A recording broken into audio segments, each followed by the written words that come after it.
여러분 안녕하세요. 새내기 여러분들에게 학점과 졸업요건, 학점 관리제도, 그리고 시간표 짜기에 대해 알려드릴 영어 영문학과 이공주체 이상원입니다. 아직 모든 것이 새롭고 낯선 여러분들에게 이 영상이 큰 힘이 되었으면 좋겠습니다. 먼저 학점은 이수학점을 세는 기본 단위입니다. 보통 1학점을 1시간으로 생각하면 편하겠죠? 한 주를 기준으로 수강하는 시간이 학점이 되는 것입니다. 예를 들어 3학점짜리 과목을 한 주에 총 3시간을 들으면 3학점이겠죠? 문과대의 이수학점은 최소 15학점, 최대 17학점으로 한 주에 최소 15시간의 수업은 들어야 합니다. 다음으로 졸업 요건은 새내기 여러분들이 졸업을 위해 들어야 하는 필수적 요건들입니다. 입학을 했으면 졸업도 있는 법. 아직 생각하기는 이르지만 그래도 알아두면 좋을 거예요. 문과대 졸업학점은 총 124학점으로 졸업을 하기 위해서는 124학점을 채워야 합니다. 기초교양 15학점, 심화교양 12학점, 지정교양 15학점, 지정필수 2학점, 전공선택 60학점을 다 들으면 104학점이 되고 나머지는 4학년이 돼서 자유롭게 채우면 되겠죠? 새내기 여러분들이 조금 더 효율적으로 수강 신청을 하기 위해 알아야 하는 몇몇 용어와 정보가 있는데요. 지금부터 제가 알려드리는 정보들 놓치지 말고 캡처해주세요. 첫 번째로 지교라고 부르는 지정교양은 말 그대로 각 과에 지정된 교양 과목이라고 생각하시면 됩니다. 선택이기는 하지만 대부분 1학년 때 지교를 동기들과 함께 듣습니다. 본인 과의 지교와 타 과의 지교를 합쳐 총 15학점을 이수해야 하는데 과별로 타 과의 지정 교양을 몇 과목 이상 들어야 하는지 상이하니 확인해 보는 거 잊지 마세요. 여기서 질문, 1학기에 개설되는 지교 모두 다 들어야 하는 건가요? 정답은 아닙니다. 졸업 기준 학점이 15학점으로 말 그대로 졸업 전에만 다 들으면 됩니다. 하지만 대부분의 동기들이 이 시기에 지교를 들으니 같이 들으면 좋겠죠? 선택은 자신의 몫이랍니다. 영어 영문학과, 중어 중문학과, 문화 콘텐츠학과의 지교입니다. 다음으로 철학과, 사학과, 지리학과, 미디어 커뮤니케이션 학과의 지교입니다. 자, 이제 기초교양에 대해 알아보겠습니다. 기초교양이란 건국대학교 학생이라면 졸업을 위해 꼭 이수해야만 하는 교양입니다. 기초교양의 기준 학점은 15학점으로 졸업하기 전까지 15학점을 채우면 되겠죠? 기초교양은 인원 배정 비율이 1학년이 가장 높기 때문에 1학년 때 듣는다면 나중에 수강 신청을 못해서 쩔쩔맬 걱정은 없을 거예요. 총 5가지의 영역으로 글쓰기 영역 3학점, 외국어 영역 3학점, 취창업 영역 3학점, SW 영역 6학점, 인성 영역 3학점으로 총 15학점을 이수해야 합니다. 글쓰기 영역에서는 자료의 교과목들 중 한 가지를 이수하시면 되며 외국어 영역 역시 자료의 교과목들 중 한 가지만 선택해서 수강하면 됩니다. 여기서 알아두실 한 가지 예외는 외국어 영역은 외국어 인증시험의 일정 기준을 넘기면 대체되어 외국어 영역을 필수로 이수하지 않고 외국어 영역 이외의 기교나 심교로 3학점을 채워도 된다는 점입니다. 외국어 영역 대체사항을 잊지 마시고 고민 후 결정해주세요. 취창업 영역 역시 자료의 교과목들 중 한 가지를 이수하시면 됩니다. SW 영역은 컴퓨팅적 사고 수강 이후 프로그래밍을 통한 문제 해결까지 2가지를 모두 이수하셔야 합니다. 2020년에는 1학기에 이공계열 학생들이 그리고 2학기에 우리 인문계열 학생들이 수강 신청할 수 있으니 2학기에 수강하시면 될 것 같습니다. 마지막으로 인성 영역은 사회봉사라는 교과목으로 수강 신청 후 신청한 학기에 31시간 이상의 봉사 시간을 채워야 이수할 수 있습니다. 심교라고 불리는 심화교양은 우리가 생각하는 말 그대로의 교양 수업입니다. 여러분들이 대학교를 다룬 드라마, 영화에서 보았던 그런 교양 과목입니다. 심화교양의 기준 학점은 12학점으로 졸업하기 전에 12학점을 이수하시면 됩니다. 심화교양은 영역이 3가지로 나뉘어져 있습니다. 사고력 증진 영역, 학문 소양 및 인성 함양 영역, 글로벌 인재 양성 영역으로 나뉘어져 있죠. 이 3가지 영역을 영역당 2과목씩 6과목을 졸업 전 필수 수강을 해야 합니다. 만약 영역을 생각하지 않고 재밌어 보이는 교양만 잔뜩 들었다가 나중에 졸업을 못할 수도 있겠죠. 적어도 영역별로 4학점 이상은 수강해야 하니 에타나 종강시에서 어떤 영역인지 확인 후 수강 신청해주세요. 다음으로 전선, 전필에 대해 알아보려 합니다. 전선이라고 불리는 전공 선택은 말 그대로 선택해서 듣는 전공 수업입니다. 전필은 필수로 들어야 하는 전공 수업을 말합니다. 보통은 1학년 때 수강할 수 있는 전선은 별로 없어서 전선보다는 지금 심교, 지교, 기교를 최대한 많이 수강하는 경우가 많습니다. 마지막으로 지필은 지정 필수로 반드시 수강해야 하는 CSP 진로 탐색이라는 과목입니다. 보통 1학년 1학기에 무조건 수강하기로 되어 있고 온라인 강의와 교수님과의 면담으로 진행되는 수업이니 이 점 참고하시고 꼭 수강 신청해주세요. 이어서 학점 관련 제도에 대해서 설명드리겠습니다. 문과대 학생은 한 학기에 15에서 17학점을 이수해야 한다고 앞서 말씀드렸습니다. 매 학기마다 17학점을 꽉꽉 채워들어야 졸업할 수 있다고 생각하실 수 있을 것 같은데요. 그렇지 않은 이유가 두 가지 있습니다. 첫 번째는 학점 이월 제도입니다. 직전 학기에 최대 이수학점보다 적은 학점을 이수했다면 이번 학기에 학점을 부족한 만큼 더해서 들을 수 있는 제도입니다. 1학기에 15학점을 이수했다면 다음 학기에는 못 들은 2학점을 포함해서 최대 19학점을 이수할 수 있는 것이죠.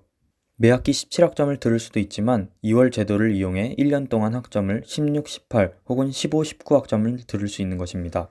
단 학점 2월 제도는 한 학기만 2월되기 때문에 계속 15학점을 듣다가 20 몇 학점을 몰아서 이수하는 것은 불가능합니다.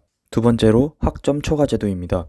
직전 학기에 15학점 이상을 이수한 학생 중 학점이 3.7점 이상인 학생은 최대 이수학점에 3을 추가해 들을 수 있는 제도입니다. 성적 평균이 3.7 이상이면 이수할 수 있는 학점을 더 주는 것이죠. 단 방금 설명드린 학점 2월 제도랑 중복되지 않으므로 주의해 주시기 바랍니다. 반대로 성적이 너무 낮으면 이수학점을 제한하는 제도도 있습니다. 바로 학사 경고 제도입니다. 성적 평균이 2.0 미만인 학생 혹은 등록 후 수강 신청을 하지 않은 학생은 학사 경고를 받고 학적부에 기록된다는 제도입니다. 직전 학기 학사 경고를 받은 학생들은 최대 이수학점에서 2학점을 감한 학점까지만 들을 수 있습니다. 마지막으로 성적 평가 제도를 설명드리겠습니다. 학업 성적 평가 기준은 중간고사 35, 기말고사 35, 출석 및 과제물 30을 원칙으로 합니다. 평가 방법과 평가 비율은 학생 정원과 수업의 종류에 따라 다르기 때문에 해당 표를 참고해 주시기 바랍니다. 이제 효율적으로 시간표를 짜는 방법을 알려드리도록 하겠습니다. 일단 시간표를 짜기 전에 알아둬야 할 사항들이 있습니다. 첫 번째, 꼭 들어야 하는 강의를 먼저 배치해 주세요. 꼭 들어야 하거나 꼭 듣고 싶은 강의를 먼저 배치한 후 비는 시간에 나머지 강의를 채워넣는 식으로 진행하면 좋습니다. 그리고 쿵과 에브리타임 등 정보를 얻을 수 있는 어플 및 사이트들을 적극적으로 활용해 보세요. 대부분의 학우분들은 시간표를 짤 때 에브리타임을 많이 이용합니다. 시험 정보나 강의 후기들이 많고 강의 계획서도 쉽게 찾아볼 수 있어서 많은 도움이 될 거예요. 그리고 본인의 스케줄에 맞게 시간표를 짜주세요. 연강, 점심시간, 알바 시간을 생각하고 구성하시는 게 좋습니다. 연강은 대부분 교수님께서 10분 전에 끝내주시기 때문에 그렇게 어려운 편은 아니지만 산학에서 문과대 같은 거리가 먼 강의길이는 가능하면 피해 주시는 게 좋습니다. 개인적으로 또 힘들었던 연강은 문과대에서 교육과학관, 문과대에서 상어연구관이었습니다. 오르막길과 계단이 있어서 숨차고 힘든 점이 있습니다. 아까 교양 부분에서 언급했던 사고력 증진, 학문 소양 및 인성 함양, 글로벌 인재 양성이 영역별로 골고루 채워진 시간표인지 확인해 주세요. 그리고 완벽하다고 생각해도 새내기라 놓친 부분이 있을 수 있으니 시간표를 짠 후에 괜찮은지 주체들에게 물어보셔도 좋습니다. 짜는 게 막막하셔도 주체들이 도움을 드릴 수 있으니 얼마든지 질문해 주세요. 이제 몇몇 주의사항을 말씀드리겠습니다. 아까 잠깐 언급했던 것처럼 산학에서 문과대의 연강은 피해 주시는 게 좋습니다. 그리고 당연히 시간이 겹치는 수업은 안 되겠죠. 우리가 헤르미온느는 아니니까요. 또 강의평 확인하는 것도 중요하고 말고요.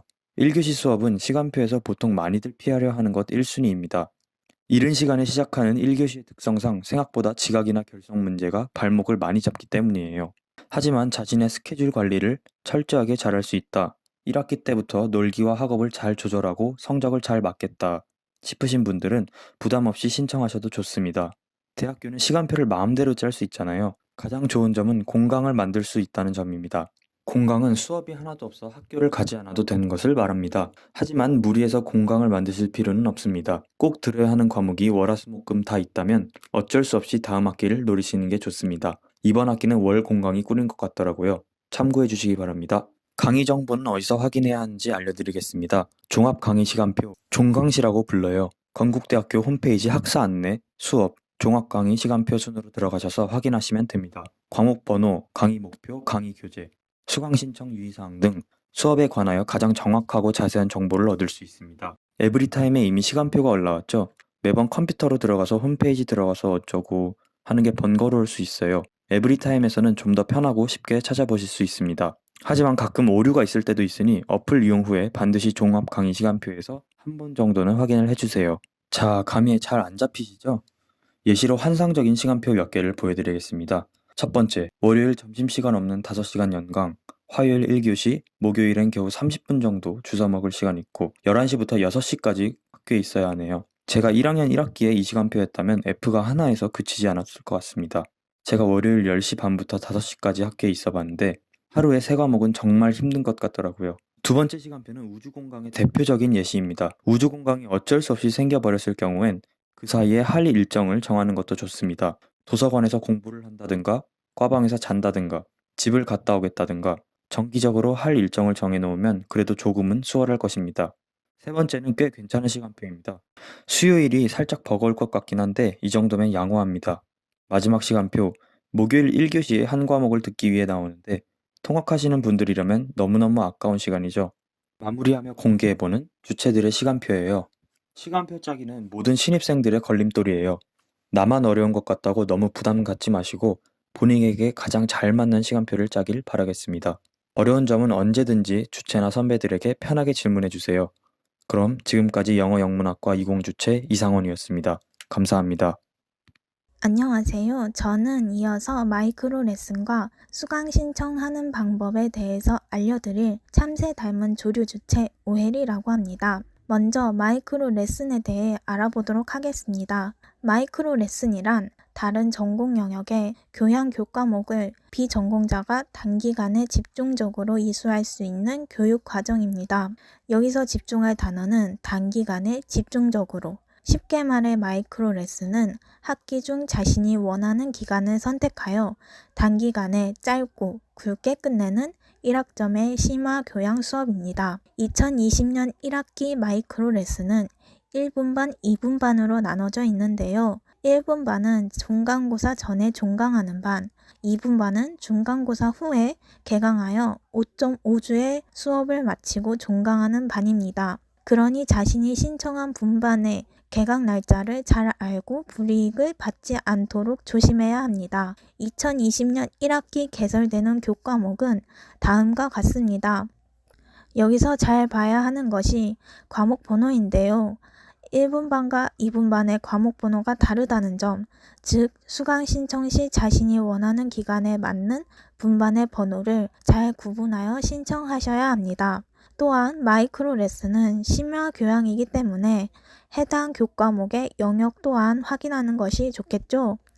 마이크로 레슨은 분반마다 강의 기간이 다르기 때문에 요일이 겹치더라도 동시에 수강 신청이 가능합니다. 예시를 보실까요? 위 예시의 경우 강의 시간이 겹치지만 강의 기간이 다르기 때문에 동시 수강 신청이 가능합니다. 다만 아래의 경우 강의 시간도 강의 기간도 겹치기 때문에 동시 수강 신청이 안 되겠죠? 이 점을 제외하면 마이크로 레슨은 수강 신청, 정정 기간, 성적 열람 및 이의 신청 기간은 다른 교과목과 동일합니다. 마이크로 레슨 잘 활용한다면 후딱 1학점을 딸 수 있는 강의. 하지만 남들이 시험 기간이 아닐 때 시험 기간을 맞이한다는 단점이 있으니 고민하고 각자에게 맞는 현명한 선택을 해주세요. 다음은 수강 바구니에 대해서 알아보도록 하겠습니다. 수강 바구니란 말 그대로 본 수강 신청 전에 미리 담아놓는 바구니를 뜻합니다. 수강 신청 이전에 자신이 듣고자 하는 수업 중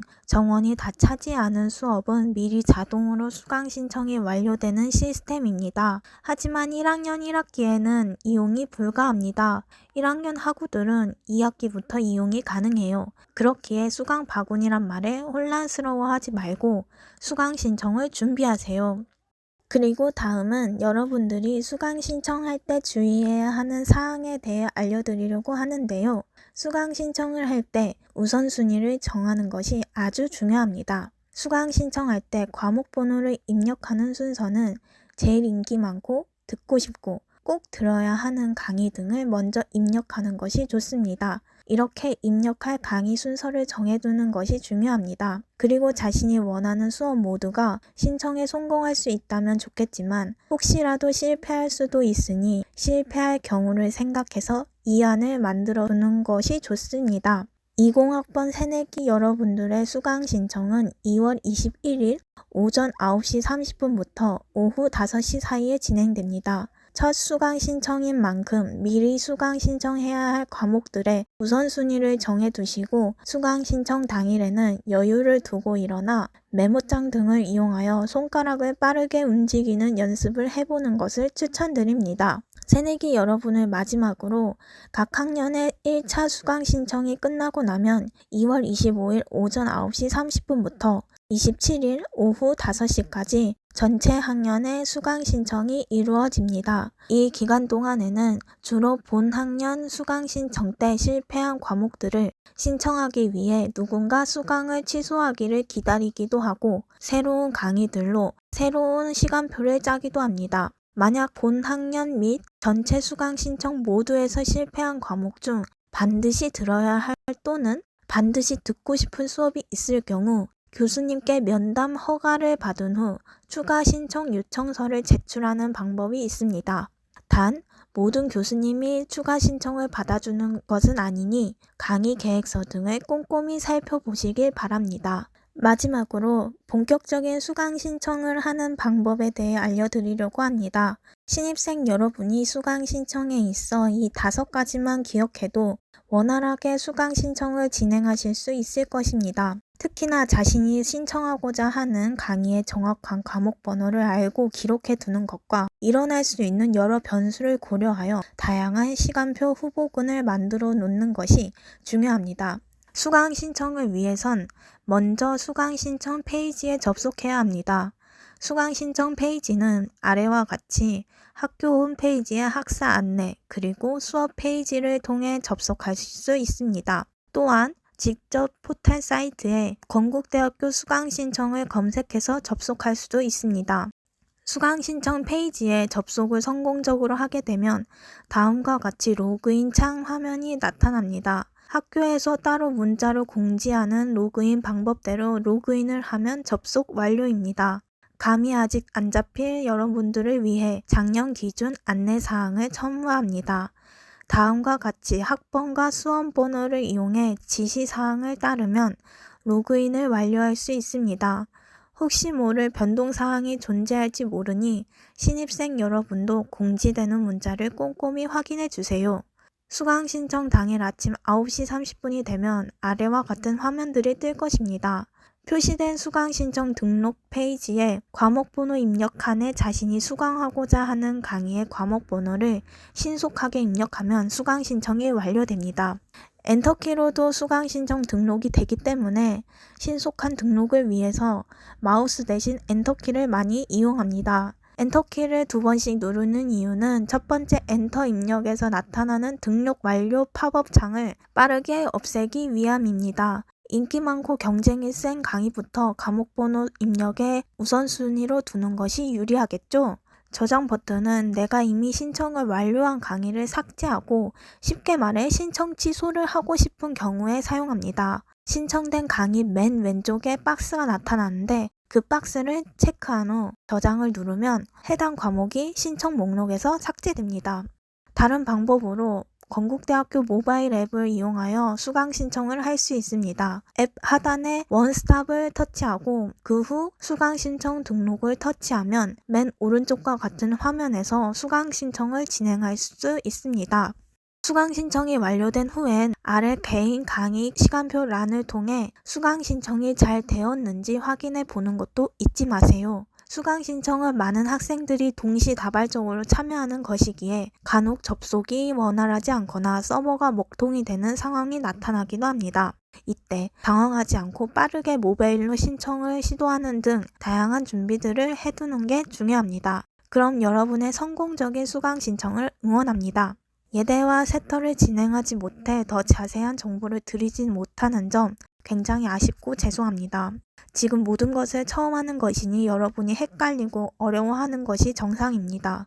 지금은 복잡하고 어려운 것들이 후에는 자연스럽게 알게 되는 것들이니 너무 걱정하지 마세요. 건국대학교 홈페이지에 학교와 학과 관련하여 더 자세한 내용이 나와 있으니 보시고 참고해 주세요. 뒤늦게 변경된 내용이나 추가된 내용이 있으면 각과 주체들이 후에 추가하여 올려드리도록 하겠습니다. 궁금한 점이 있으시면 각과 주체들이나 학생회장한테 연락해 주세요. 그러면 건강하게 지내시다가 개강하면 봬요. 감사합니다.